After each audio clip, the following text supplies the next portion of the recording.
Greetings, judges and fellow students. Firstly, I would like to introduce myself. My name is Jamie Taylor and I am a student of Wits University in South Africa. I am currently studying a degree specializing in sustainable energy efficient cities. To start off, I would like to tell you what this competition means to me. Not only am I passionate about sustainable development, I am also a firm believer that renewable energy is the future of all developed and developing countries. It is therefore an honour to be part of a competition such as this, and I commend Bentley for the time and dedication they have put into making things run so smoothly. Today I would like to chat about the proposal which I have submitted. My idea came to me about a month ago when I was driving through town. Have you ever driven past warehouses and factories or even residential areas and wondered how people with such large roof spaces haven't installed solar panels? In my deliberations on this matter, it occurred to me that there are two fundamental reasons why this is often the case.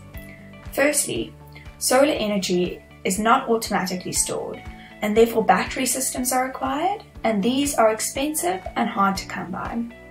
Secondly, solar energy has a reputation of being intermittent and somewhat unreliable, and it is dependent on numerous factors, the most obvious being weather conditions. So I thought to myself, how could we encourage people to install solar despite these challenges? And that's when I started to formulate my proposal. What if the municipality, government, or any relevant powers that be were able to install solar panels all over the city and generate power that is fed back into the grid? In doing so, you would bypass the need for individuals to purchase their own battery and solar systems, and considering that they are still connected to the national grid, they do not need to worry about intermittent or unreliable power supply.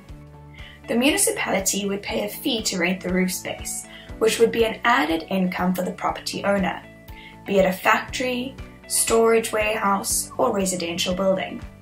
The cost of this fee on the municipality would ultimately be returned in the savings made over time. The benefit of this would be endless.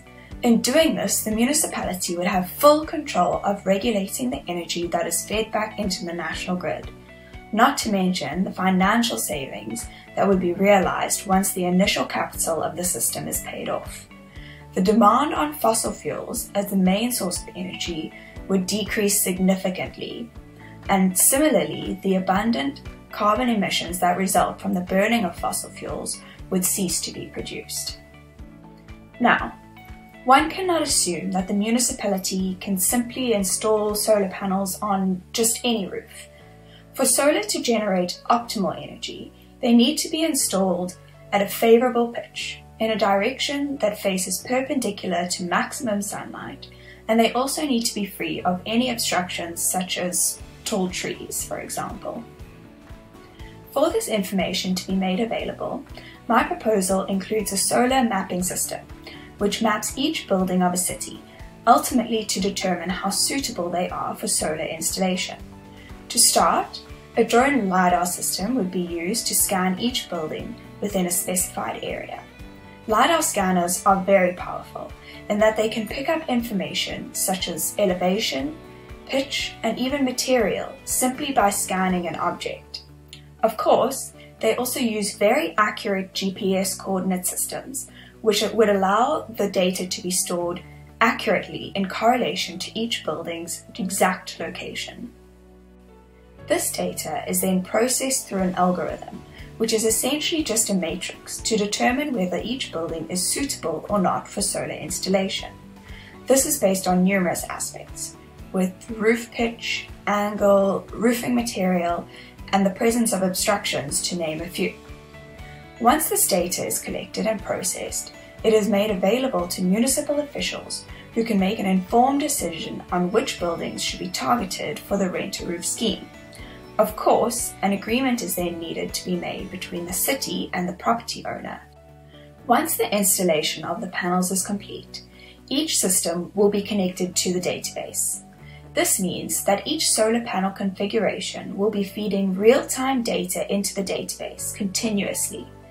In doing so, the municipality can monitor the output of each system and optimize where needed.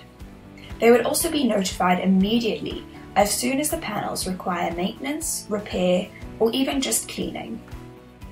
The scalability of this project is limited only at global. In other words, the opportunities for expansion are endless. This is particularly true for countries such as South Africa, which operate on a national grid. What this means is that when additional energy is fed into the grid at one location, it is not only realized at that specific location. Instead, the effect is felt across the entire network. If this idea was implemented within different cities, it would mean that the system is no longer dependent on the weather conditions at one location. This would result in a more reliable and consistent supply of energy into the grid.